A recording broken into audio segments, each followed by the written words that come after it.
Hey everyone, my name's Christy. Welcome to my office. We're on location in my office today because this is another history video. And this history video will be a bit different from previous videos because what I want to talk about is one medieval nun who had amazing divine visions and was hugely influential in her time. But before I get started, I want to welcome all my new subscribers and welcome back to all the folks who have stuck with me for these past, 11 or 12 weeks, which is awesome. I'm happy to have you in my community. This is a channel about embroidery and baking and other handcrafts and history, like today, and also the history of those things, of embroidery and baking and other handcrafts. So if you're interested in that kind of stuff and are not subscribed, please click the subscribe button because I would love to have you as part of my community. So let's get back to that nun. This nun was named Hildegard of Bingen, or Hildegard von Bingen, depending on who you're talking to. And as I said, she had these amazing divine visions and was so influential in her time that she could scold princes and popes alike, albeit she had her appropriate womanly reticence when she was doing it. During her life, she was an abbess, a mystic, a composer, an artist, an author, an advisor, and she lived from 1098 until 1179 in what was then the Holy Roman Empire. And the Holy Roman Empire, I'll put a map of it right here, covered much of Central Europe. And Bingen, so she's Hildegard of Bingen, Bingen is in Germany, not too far from Frankfurt. She became famous in her time because of her spiritual writings and her preaching, which was almost unheard of for a woman at that time. She was born into the nobility, and they donated her to a monastic life as a young child. So legend has it that she was given as a tithe, which means a tenth, to the church, and the rule was that you were to give 10% of your income to the church as a tithe, and Hildegard was the 10th child, so she was donated to the church. As a child, and then later as she grew up, she was cared for by a woman named Jutta of Spanheim, or Jutta of Spanheim, and they eventually formed a monastery which attracted lots of other women to come and live with them because of their holiness, and they joined the religious life. After Jutta's death, Hildegard took over this group of women and formed a monastery and eventually moved the monastery to Bingen, with some protests from the people where she was before, but she got her way. When she took over this group of women, she felt that she finally had the stability and the influence to talk about her visions that she had been having from childhood. And she got approval to write down her visions and then illustrate them or have others illustrate them. And she also wrote several books on medicine and lots of letters to political and religious officials, as well as friends and fellow nuns. One of her most famous visions and most famous images is the cosmic egg. And this vision was in her book Scivias, which comes from the Latin Sci Vias Domini, which means in Latin, know the ways of the Lord. And this was her first book of visions. As you can see in this picture, the universe has layers and was shaped like an egg with the earth in the middle, the firmament surrounding it, and then fire all around the outside. And those of you who watch my floss tube should recognize this image because I have been working on a version of this image for several weeks now, and I will continue to work on it for several weeks. So you'll be seeing that quite a lot. If we look at this image, you can see, like I said, the earth in the middle, and then right above the earth, you have the moon, you have Mercury and Venus, which are these kind of two red stars here. You have the sun, and then Mars, Jupiter, and Saturn. And these celestial bodies are the parts of the solar system that you can see with the naked eye, as telescopes had not been invented yet. One thing I want you all to keep in mind is that Hildegard envisioned a round globe Earth, not a flat one. In fact, the story that we were all told as children, that medieval people believed the world was flat and that they were afraid Christopher Columbus would fall off the edge of the earth, is a completely invented myth. And I will post a link to a book called Inventing the Flat Earth by Jeffrey Burton Russell, which traces the history of the invention of this myth to the 19th century. So no one was afraid that Christopher Columbus was going to fall off the edge of the earth. That is completely made up. Anyway, she saw the universe as a round egg with layers, and these layers moved to allow the sun to rise and set and the moon to do the same.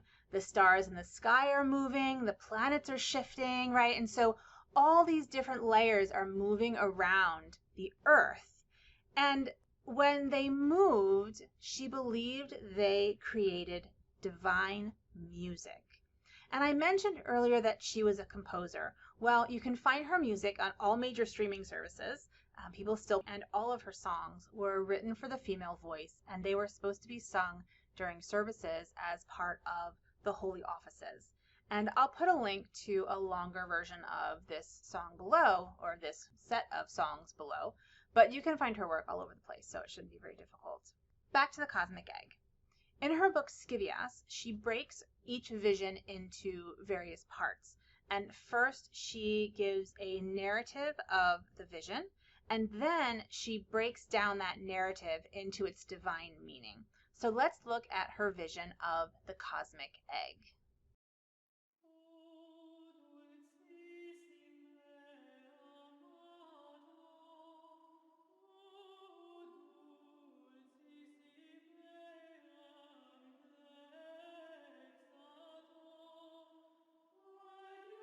After these things, I saw a huge form, rounded and shadowy and shaped like an egg.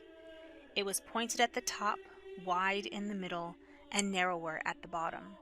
Its outer layer consisted of an atmosphere of bright fire with a kind of dark membrane beneath it, and in that outer atmosphere there was a ball of red fire so large that all the huge form was lit up by it. Directly above the fireball was a vertical row of 3 lights, which held it with their fire and energy and prevented it from falling. At times, the fireball rose upwards and was met by more fire, which caused it to shoot out great, long flames. At times, however, the fireball moved downwards and encountered a region of great cold that caused it quickly to retract its flames. From the outer atmosphere of fire a wind blew storms, and from the dark membrane beneath another wind raged with further storms which moved out in all directions on the globe. The dark membrane contained also a dark fire of such horror that I was unable to perceive it properly. The horror buffeted the dark membrane with a massive impact of sounds and storms and sharp stones great and small. Whenever the noise arose, it set in motion a layer of bright fire, winds, and air, thus causing bolts of lightning to presage the sounds of thunder, for the fiery energy senses the first agitations of the thunder within it. Below the dark layer, however, was the purest of ether with no membrane beneath it. Here also I saw a fireball of great magnitude, filled with white, shining energy. It had 2 lights placed above it, which held it and prevented it from passing beyond the circuit of its course. Situated everywhere throughout the ether were many bright spheres into which the white fireball discharged its energy at regular intervals.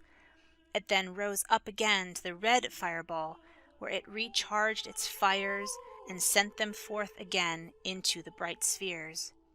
The ether also contained a wind which poured out its storms and extended them all over the cosmos. Beneath the ether I could see a layer of watery air, which had a white membrane beneath it. It spread out everywhere, giving off water to the whole of the world. At times it accumulated quickly and sent out a sudden fall of rain with a great crash, but when it spread gently, it sent forth soft rain with only gentle agitation. But from it there came a wind and storms which spread all over the globe. And in the middle of these elements there was a sandy ball of great size, which was so surrounded by these elements that it could not move in any direction. However, When the winds collided with the elements, the force of their impact set the whole world in motion a little. And I saw between the north and the east the likeness of a great mountain, which showed great areas of darkness towards the north and a great light towards the east. The darkness could not affect the light, nor the light the darkness. And again I heard a voice speaking to me from heaven.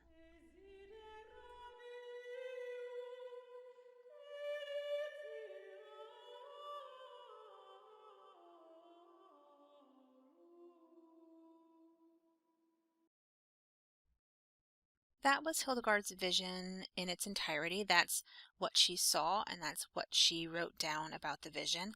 And what I want to talk about now is just kind of look at what she was seeing, and not the divine revelation part, but the actual astronomy of what she's seeing. I'm going to leave the divine interpretation of this to someone else. And if I can find a link to the entirety of this section, I'll put it below. But as a historian, I'm really interested in her interpretation of the universe. So this is basically what she believed was out there. I'm not going to reread the whole thing. I'm just going to point out some main parts and just kind of orient you more specifically than I could when I was reading it in its full. Just a couple things to remember. Number one, this is essentially a cosmic map, and it is oriented to the east. In most modern maps, north is at the top, but this is really an arbitrary decision, and in medieval maps, east was at the top. And the reason for this is because medieval people believed that paradise was to the east, and so they oriented everything to the east. And this is why the moon, the sun, and all of the planets are at the top, because that is considered the east of the image.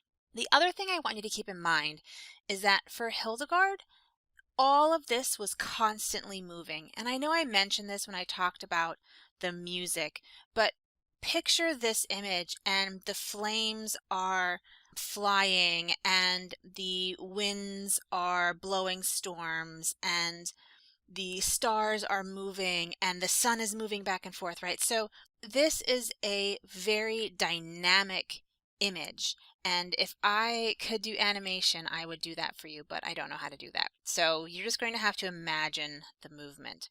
But let's get started. So first of all, she points out that it is an egg shape. And then she talks about the outside ring of fire, which is kind of obvious, this yellow flames. And then there's a black membrane, and this black membrane, of course, is the black part. Then she discusses a ball of red fire so large that all the huge form was lit up by it, and that, of course, is the sun. The sun, of course, is the place of energy, right? And the sun has been worshipped in many societies all over the world. And then she discusses a vertical row of 3 lights which held it with their fire and energy and prevented it from falling. And these are these 3 stars here, which, as I mentioned earlier, are actually the 3 planets, Mars, Jupiter, and Saturn. After discussing the sun, she then brings up these storms. And so we have 2 different storms that she talks about right here. She says, from the outer atmosphere of fire, a wind blew storms, and from the dark membrane beneath, another wind raged with further storms. So we have these red storms over here in the outer layer and these kind of greeny storms over here in the dark layer. And these storms are what kind of keep things moving in the outer atmosphere. The dark membrane is actually very scary, and there is fire and lightning and these stones all over the place. Then moving in, we have this blue section, which she calls the purest of ether with no membrane beneath it. Ether is the 5th element for medieval people. You have earth, fire, air, and water, and the 5th element is ether, and ether is the element in the outer atmosphere in which the stars live. And so that's what this blue part is right here. And this was a very special element because it was the purest of the elements. In Latin, it's called quintessence.